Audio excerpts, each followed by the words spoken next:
शाम के 8 बज रहे हैं। एक छोटे से मकान में एक आदमी कुर्सी पे बैठ के अखबार पढ़ रहा है। घर में ज्यादा सामान नहीं है, लेकिन जो कुछ भी है बहुत अच्छे से सजाया हुआ है। वक्त है 2002 का। गुजरात के एक छोटे से शहर जामनगर में साल के आखिरी दिन के कुछ घंटे बचे हुए हैं, और मेहता जी के घर में सब कुछ किसी आम दिन के जैसा ही है।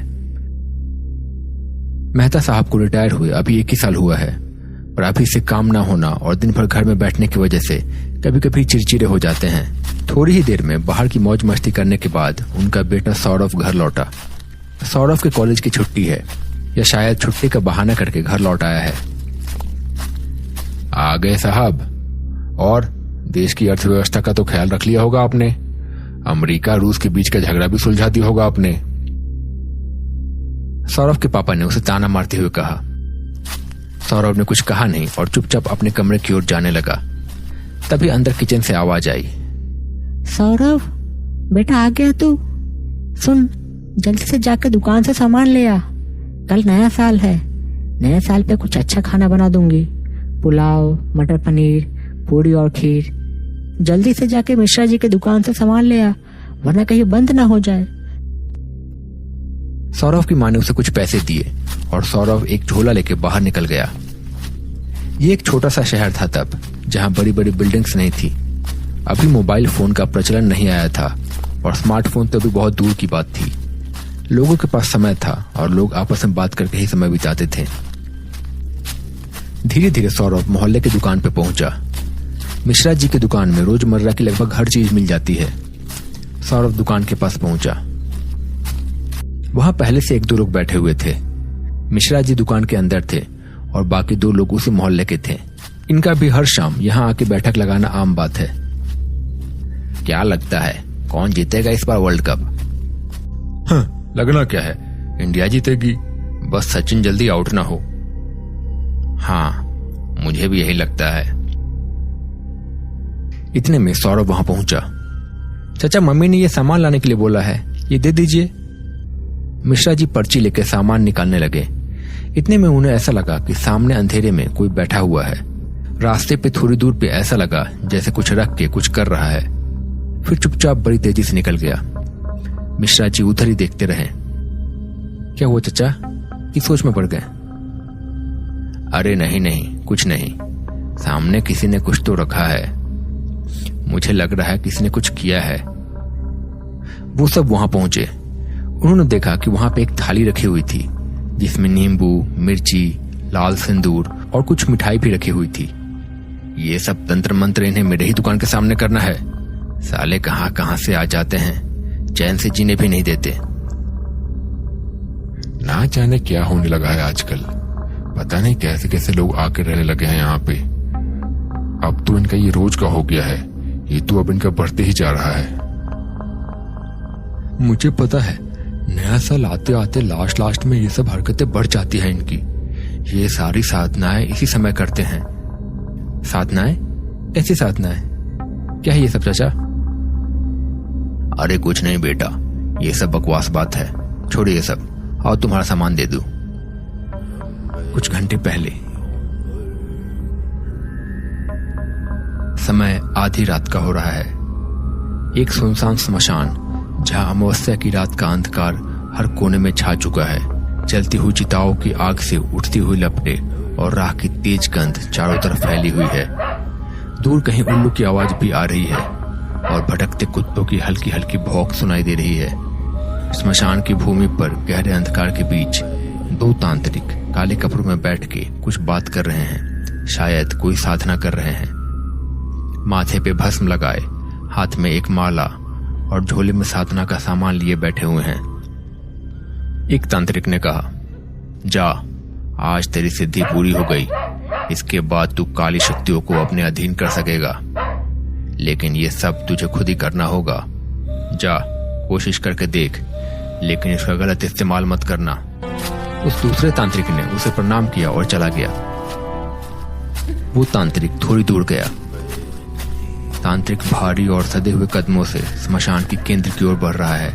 उसकी आंखों में एक अजीब रहस्यपूर्ण आग जल रही है। वो अपने गले से प्राचीन मंत्रों का उच्चारण करते हुए जा रहा है। जिसकी गूंज सारे स्मशान की खामोशी को चीर रही है। वो एक चिता के पास रुका जहां एक पुरानी लाश की राख अभी भी गर्म है। तांत्रिक ने अपने झोले से एक सिंदूर की डिब्बी, एक नारियल, कुछ काले धागे, थोड़ी मिठाई और ऐसा कुछ निकाला। उसका उच्चारण तेज और गहरा होते जा रहा है। आज की रात तुम्हें बंधन को तोड़ के मेरे वश में आना होगा। ओ काल आत्मा, तुझे मेरा गुलाम बनना होगा। उसने चाकू से एक गड्ढा बनाया और उसमें चिता की राख रख के कुछ मंत्र जाप करना शुरू किया। हवाएं और तेज चलने लगी और आसपास के पेड़ों के पत्ते जोर जोर से खड़खड़ाने लगे। तभी अचानक से हवा में एक परछाई दिखाई देने लगी। तांत्रिक ने मुस्कुरा के अपना मंत्र बंद किया। आ गया, अब तुझे मेरा काम करना होगा। एक काली धुंध सी तांत्रिक के सामने घूमने लगी। तांत्रिक ने अपने पास की माला से उस धुंध को अपने बंधन में बांध लिया। अब तू मेरी आज्ञा के बिना कुछ नहीं करेगा। तू मेरी शक्तियों का एक हिस्सा बन चुका है और मेरी इच्छा के अनुसार ही काम करेगा और जैसा मैं बोलूंगा वैसा ही तू चलेगा। श्मशान फिर से शांत हो गया, लेकिन तांत्रिक के चेहरे पे एक विजय की मुस्कान आ गई थी। सौरभ ने कुछ सोचते हुए कहा, अरे कुछ नहीं होता, ये सब कोई बस मजाक कर रहा है या शायद हमें डराने की कोशिश कर रहा है। ऐसा कहकर सौरभ ने उस थाली पे लात मार दिया और साइड कर दिया। अरे बेटा, ये तुमने क्या किया? तुम्हें ऐसा नहीं करना चाहिए था। तुम इन सब चीजों को अभी जानते नहीं हो। कभी कभी ये शक्तियां बहुत ज्यादा खतरनाक हो जाती है। अरे चाचा, ये सब कुछ नहीं होता, ये सब बस अंधविश्वास है। जाने दीजिए। मिश्रा जी, आइए आप सामान दीजिए, देर हो रही है, मम्मी इंतजार कर रही होगी। मिश्रा जी ने कुछ देर में सारा सामान बांध के सौरभ को दे दिया। सौरभ सामान लेके वहां से अपने घर की ओर निकल पड़ा। दिसंबर का आखिरी दिन था और सर्दियां काफी तेज पड़ रही थी। स्ट्रीट लाइट में कोहरा और ज्यादा घना लग रहा था। लोग लगभग अपने घरों में ही थे। थोड़ी दूर आगे जाने के बाद उसने देखा कि रास्ते के किनारे एक बूढ़ा सा आदमी बैठा हुआ है, बस स्टॉप के बगल में ही। ऐसा लग रहा है जैसे वो काफी गरीब था और कुछ बेच रहा था।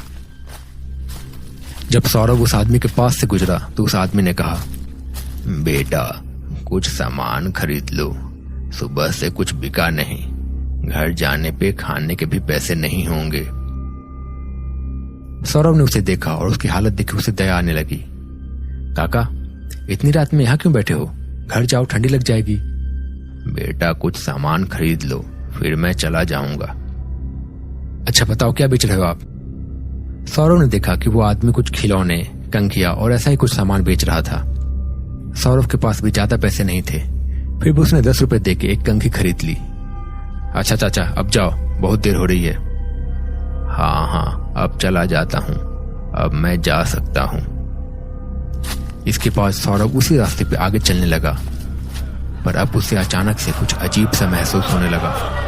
उसकी कमर में दर्द होने लगा, पर उसने उस बात पर ज्यादा ध्यान नहीं दिया और आगे की ओर बढ़ने लगा। सौरभ ऐसे ही अपने घर की ओर बढ़ने लगा। उसका मोहल्ला आ गया। सामने ही मोहल्ले के कुछ लड़के बैडमिंटन खेल रहे थे। कहीं से एक्सटेंशन कॉर्ड का जुगाड़ करके उन्होंने बैडमिंटन का नेट के पास बल्ब लगा दिया था और हर रात को ये लड़के वहां पे बैडमिंटन खेलते थे। उनमें से एक ने सौरभ से पूछा, भाई आ रहे क्या खेलने? सौरभ ने बात सुनी पर अनदेखा कर दिया और चुपचाप आगे बढ़ता गया। जवाब भी नहीं दिया, शायद सुना नहीं होगा। उसके बाद वो लोग आपस में खेलने लग गए। कुछ देर के बाद सौरभ अपने घर पहुंच गया। उसके बाद उसने सामान रख दिया और चुपचाप अपने कमरे में चला गया। इसे क्या हो गया? बड़ा चुप सा है। पता नहीं, आजकल के सारे लड़के अपने ही धुन में रहते हैं। इसके बाद रात गहरी हो गई। बेटा खाना खा ले, बन गया है। मुझे नहीं खाना, मन नहीं है, सौरभ ने एक बड़ी अजीब आवाज में कहा। सौरभ की मां ने सोचा कि शायद बाहर से कुछ खा के आया होगा, तो उन्होंने भी ज्यादा बोला नहीं। इसके बाद रात गहरी हो गई। 12 बजते ही समय के पहिए ने नए साल में प्रवेश कर लिया। Happy new year guys. पर आजकल के शहरों की तरह यहाँ कोई शोर शराबा नहीं था, सब शांत था। धीरे धीरे सुबह हो गई। सौरभ अभी भी सो रहा था। सौरभ बेटा उठ, बहुत देर हो गई, कब तक सोते रहेगा?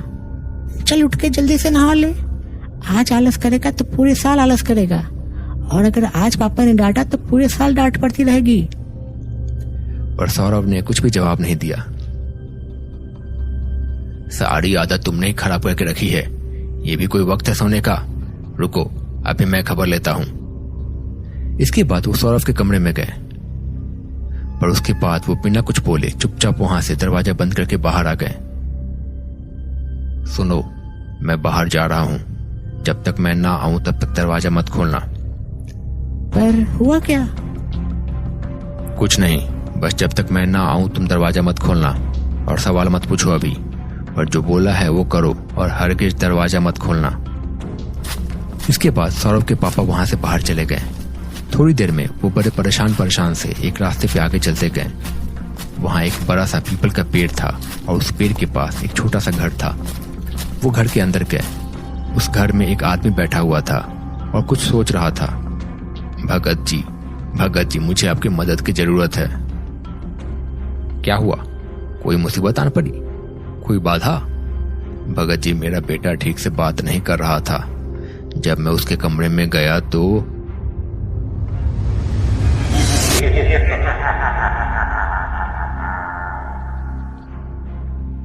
मैं बहुत ज्यादा घबरा गया। मदद कीजिए हमारी। अच्छा, मैं समझ गया।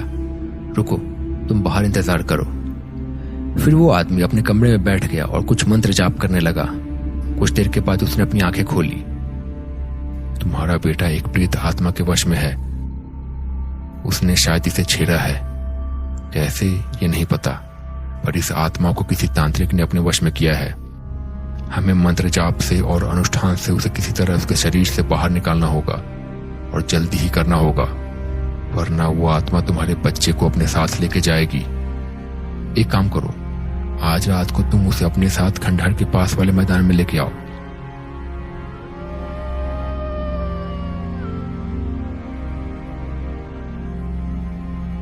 रात ढल आई। भगत के कहे अनुसार सौरभ के पापा और मिश्रा जी सौरभ को वहीं लेके गए।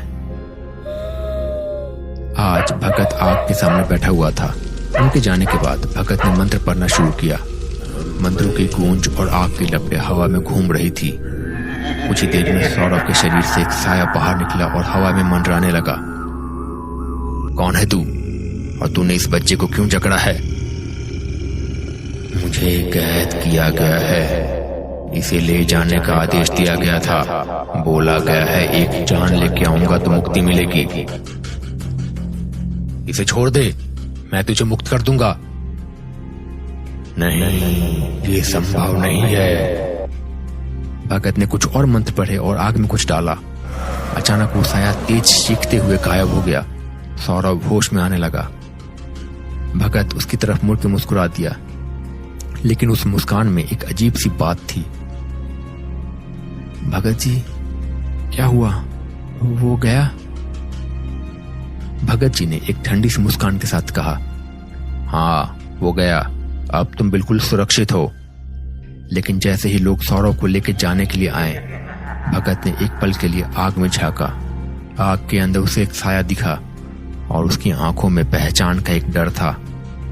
जैसे ही लोग सौरभ को लेकर जा रहे थे, एक और आवाज भगत के कान में गूंजी। एक पुरानी, गूंजती और ठंडी आवाज। तू समझता है तूने मुझे मिटा दिया। मुझे अपने शब्द याद है भगत। एक जान की बात हुई थी और वो जान अभी भी बाकी है।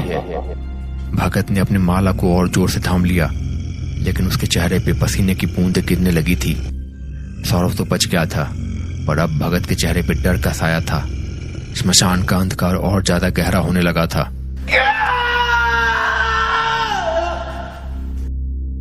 तो दोस्तों, कैसा लगा आपको ये पार्ट? अगर आपको ये वीडियो पसंद आया है तो प्लीज इस वीडियो को लाइक कीजिए। अगर अभी तक आपने चैनल को सब्सक्राइब नहीं किया है तो चैनल को सब्सक्राइब कर लीजिए, और अपना नाम और कहां से देख रहे हैं ये वीडियो जरूर लिखिए। मुझे पता है कि बहुत सारे लोग इधर उधर से देख रहे हैं, और मैंने देखा है कि बहुत लोग वीडियो देखते हैं लेकिन सब्सक्राइब नहीं करते हैं, तो प्लीज कर लीजिए। मैं मिलता हूँ बहुत जल्द नए वीडियो के साथ। तब तक के लिए बाय बाय। अपना ख्याल रखिए।